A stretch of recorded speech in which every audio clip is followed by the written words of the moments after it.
माई भागी जी पहिरीं त तव्हां इहो ॿुधायो त तव्हांजी सिहत कीअं आहे?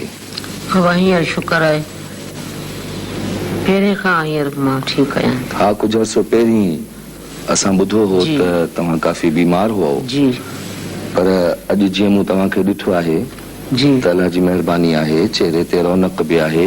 हूअं ई बि फनकार जो फन ज़िंदा आहे जी त उन जे चेहरे ते रौनक रही रहे थी। जी भला इहो ॿुधायो त तव्हांजो इहो नालो जी माई भागी, जी माई त ख़ैर सिंधी में चयो वञे थो, भागी जेको नालो आहे इहो तव्हांजो पंहिंजो असली नालो आहे? बाबा नंढपण में भागी रखियो वियो हो? जी, छठी जी राति मुंहिंजो नालो रखियो। थर विया हुआसीं, असांखे रेडनि ॿेड़नि जी का ख़बर ई कान हुई।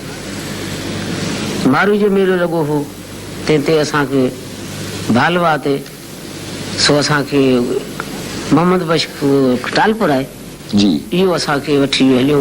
ॿुढे खे मुराद फ़कीर आया थियो, पोइ असां उते वियासीं, पोइ उते असां वञी ॻायोसीं।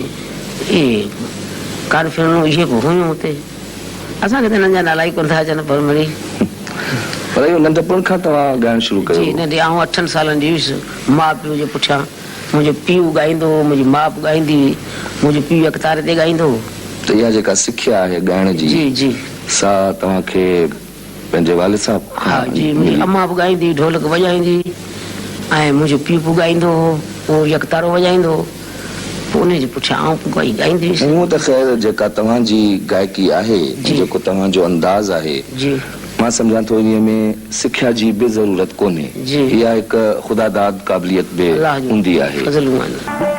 कॾहिं तव्हां इहो सोचियो त तव्हांजी एॾी मशहूरी थींदी, जी तव्हांजो एॾो वॾो नालो थींदो? कॾहिं तव्हां इहो सोचियो हो? न बाबा, इहो कॾहिं तव्हां कोन सोचियो? कोन सोचियोसीं। अच्छा, अल्लाह जो कुदरत में।